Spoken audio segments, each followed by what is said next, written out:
Speaking Human. Today on Speaking Human, we announce the champion of our Emoji Marketing Madness Bracket and reward them with a trophy, a crown, and a gold medal in beautiful emoji format. Bust out your Japanese ogre red devil face because this competition's about to get heated. Speaking Human. Welcome to Speaking Human, the official podcast of Monsters Unlimited, a creative agency with a business brain. I'm Shad Conley, Communications Director at Monsters Unlimited, and the only thing I love more than emojis, more emojis. And I'm Patrick Jebber, Creative Director at Monsters Unlimited, and I heart this podcast, Shad. If this is your first time checking out the podcast, our goal on Speaking Human is to simplify complex marketing topics. We toss aside all the buzzwords and mumbo jumbo to focus on how marketing can bring brands and people together. On today's episode, we continue filling out the Emoji Marketing Madness Bracket we started on last episode, revealing our winked-faced Final Four, choosing our two face with stuck-out tongue finalists, and ultimately crowning our face with a look of triumph champion. This podcast could get placed in a bracket with another podcast at any minute and lose miserably. So let's get into it. I never knew what my kids were trying to say. I wanted to respond, but I just didn't know what to type. I didn't know what to say. I just replied BRB and hope they don't text back. Ooh. What if they take my kids away from me? Millions of people just like this struggle every day with emoji illiteracy. But at Domino's, we want to help change that. As strong supporters of emoji literacy, we're working to create an emoji-literate America. We've even made it possible to order pizza by texting or tweeting an emoji. But it's just not enough. We've got to do more. That's why we created these emoji flashcards, and we're making them available for free online so you or your friend can get the help you so desperately need. Together, we can change the world, one emoji at a time. What you just heard was an audio clip from the Emoji Literacy video by Domino's Pizza. Domino's is one of 8 brands featured in the Emoji Marketing Madness Bracket we shared on last episode. Made it into my Final Four, but not Patrick's. But before we jump back into the bracket and reveal our Final Four matchups, let's talk a little more about emojis and their place in our culture and our lives. Patrick, tell me your thoughts on emojis. Do you use them? Do you heart them? Do you inject them into your text and social posts like the juice inside the emoji syringe? You know, Shad, I use them when I have that additional split second. When I find that the colon and the parentheses smiley face doesn't cut it. It's not often enough that I'd say I'm an addict, hashtag emoji syringe, but it's enough to say that I'm a casual user. Of course, that's what all addicts say too, so I don't know. It's true. I'm trying to look back through some of your texts to see how much you use them. You use them on occasionally. I wouldn't say very much, at least not with me. There's some people I know who, I'm sure you have the same thing, don't send a text without them, right? Yeah. There's always feel the need to include some in. I don't know when my mom discovered them. Every time now there's 6 emojis in every text message. A lot of people like that where it's become they're just part of it. Got to do it. That's weird that you said that about your mom because my mom does the same thing. I don't know if she's written a word to me in probably 3 years. I think it's always an emoji now that I think back. It must be that generation. They're like, God, we've been using words for so long. Now we can just use a picture. Thank you. I'm so tired of words. It's an interesting thing, though, and it goes to, because you always talk about emojis, and they're talked about in marketing especially as being like, that's the language of millennials. Maybe it's the language of moms. Moms everywhere love emojis. I'd probably consider myself the same. I very conservatively use emojis. I don't use them all that often. I can't say I never use them because I do. I like to throw the, weird ones in there on occasion, like the videotape or the shrimp. I like using the ones that don't get used very often. I feel like they're just sad emojis that are just stuck there in the dark, Which is kind of an interesting thing to talk about. Like, I don't know what the process was for, what happens, how do they determine what's going to be an emoji, what's going to get added to that Unicode. But there's some bizarre stuff in there, right? People have talked about that, like cultural disparities or things that have been left out of there. But I mean, there's a lot of weird emojis. Oh, there's a ton of weird ones. Stuff that you just can't imagine why there was a need to create one to begin with. Yeah, like who was calling for the shrimp? Shrimp boat captains?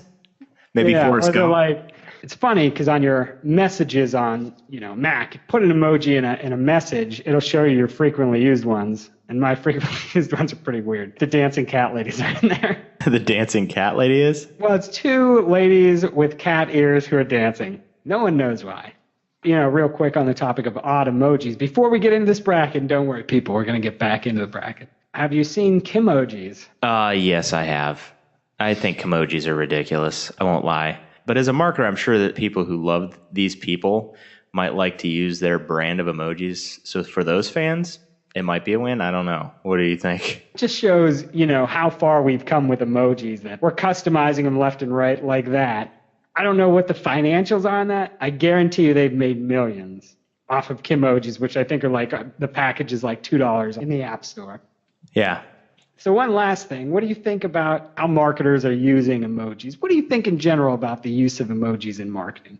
You think it's been good? You think there's a lot of potential or possibilities there? Or you think it's just a trend of the moment that'll fade away? Yeah, I think for marketers, emojis offer a ton of possibilities for sure. It's iconography, I guess, is the best way to describe emojis. I mean, it's basically conveying a thought, a feeling, an expression in a very simple, easily digestible, and quickly understandable means, unlike my last sentence. They should make an emoji for that. Yeah. I mean, we may end up being a species that communicates entirely with these icons. I think we're reverting to an age of hieroglyphics, which is a fascinating concept, It is. And, it may sound like a joke, but it's not that crazy, right? It could be in the future, that people are talking history. They're like, this is the point when people start using these devices that language evolved into this. Marketing wise, the challenge is how can we do this in a unique way that uses emojis for what they do best? It's definitely a crazy world that we live in, that these things have become so popular, at least for us old timers. Yeah, no. For the people who weren't born with emojis, it's an interesting thing to watch. Yeah. So that being said, let's jump back into our brackets here. Let's recap our final fours. They're mostly the same. We have one difference of each other, but we'll each say, which efforts are remaining in our bracket. And if you want to hear more about these efforts, because we won't go into total detail about them, listen to our last episode, episode 54, where you can hear us explain what all 8 of these efforts are, and then go through our first round and how we determined who won that round. Let's go for it. All right, Patrick, why don't you start us off? Why don't you tell us who is in your final 4? Who remains for you? So in my final 4, I've got PETA, Mentos, Deadpool, and Durex. Strong lineup. A lot of tough matchups there. Can't wait to see how it works out. Mine, like I said, pretty similar with one little shift. I've got PETA, Mentos, Deadpool, and Domino's. All right, so let's jump right into round 2. So matchup number 1 for both of us is going to be PETA's Cruelty Beyond Words emoji video versus Mentos, Amenticons, custom emojis. Where are you going with this one, Patrick? Let's hear it. I would probably say that Mentos wins on this one, primarily because the shareability of this one. PETA, it was definitely a very heartfelt, warmer message, but the Mentos one I really liked. I thought it was fun, and it had some creatively new emojis. What are they? Mentos? Amenticons. Amenticons. Like hangry.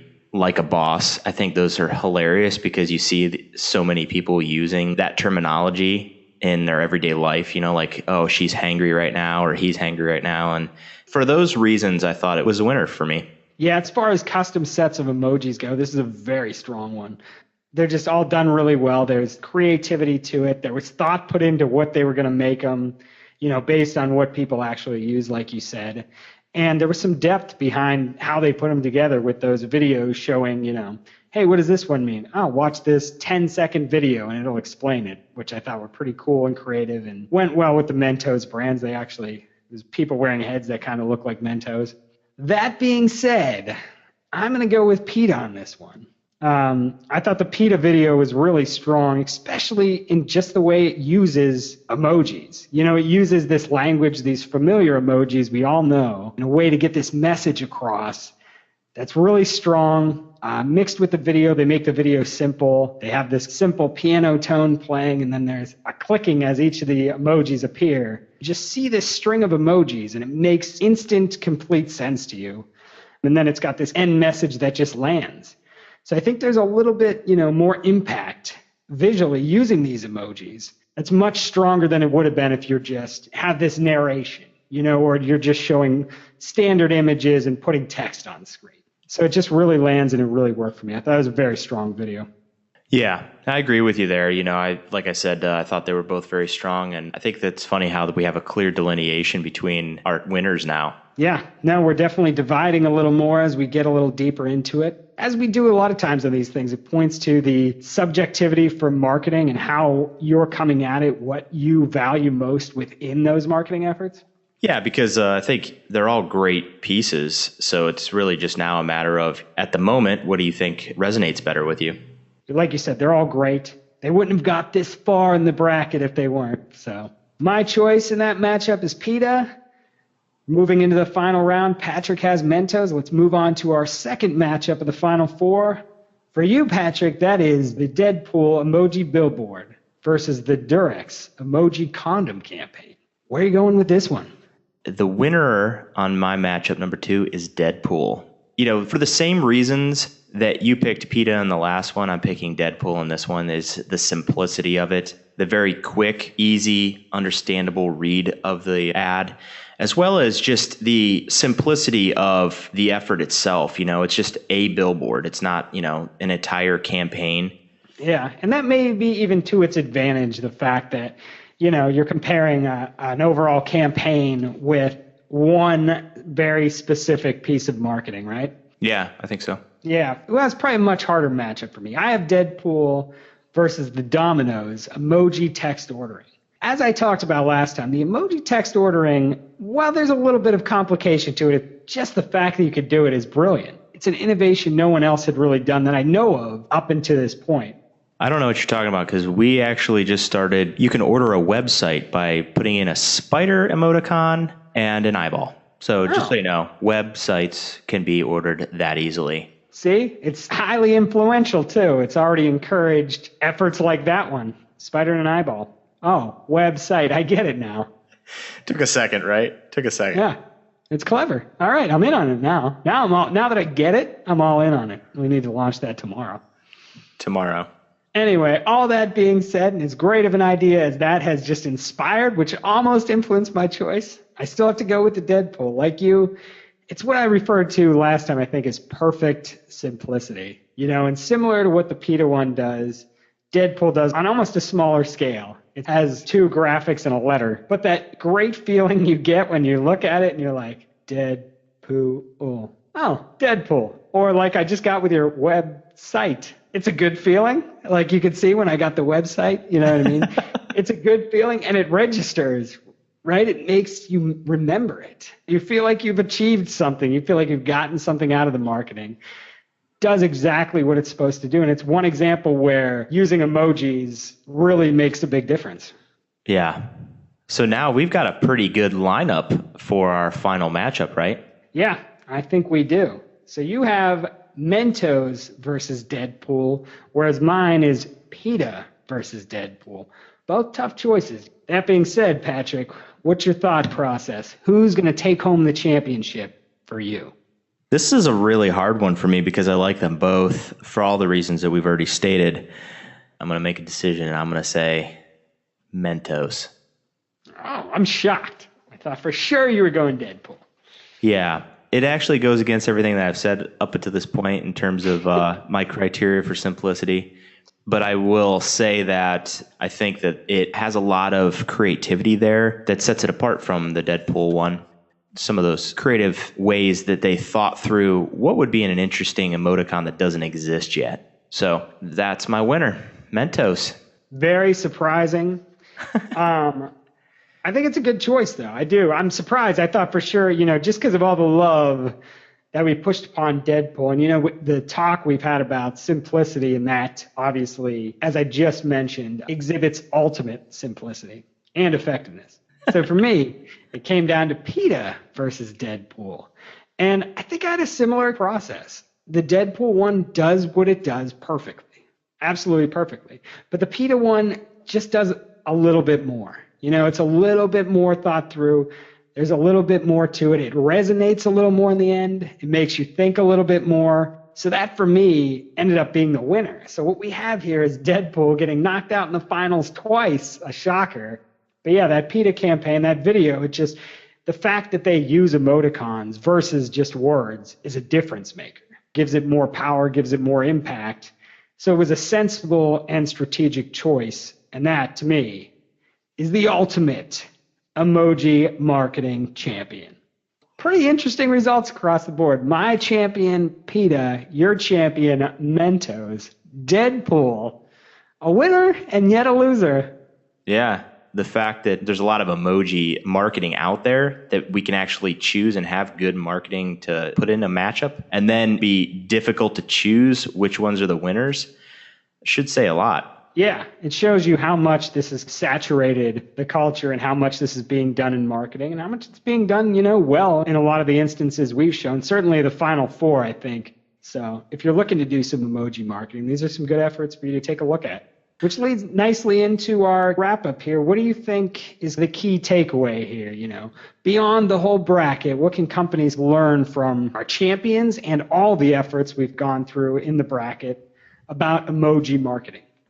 Sometimes it pays to jump on the bandwagon. If you see that your customers are engaged with something that has become mainstream, consider finding a way to interject yourself. We're talking about emojis, but it wasn't that long ago that we were talking about whether companies should use Facebook, Twitter, Snapchat, Periscope, pick your poison, right? But remember that not every initiative is going to be valuable to your brand. So you find the ones that are and try them out. Experiment. We talk about that occasionally.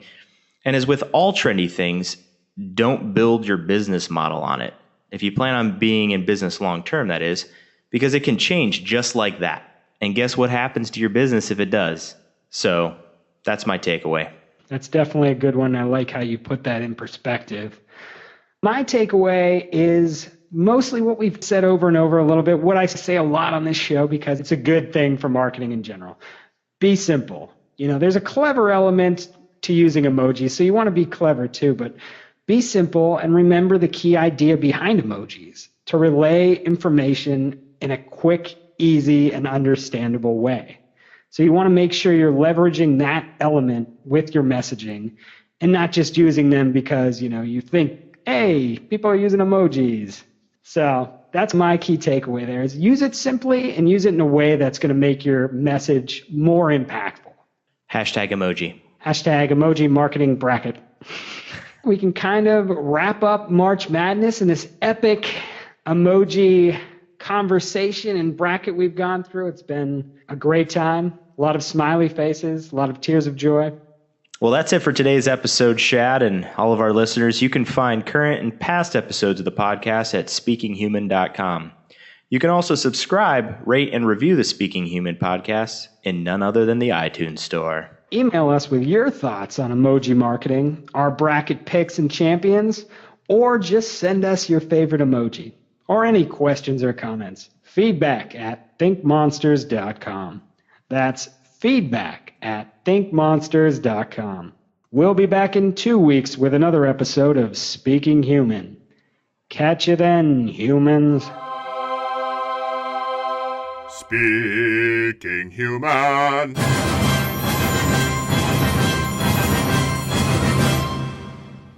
Bam, like a boss. You did good. You even said Japanese ogre red devil face pretty well, too.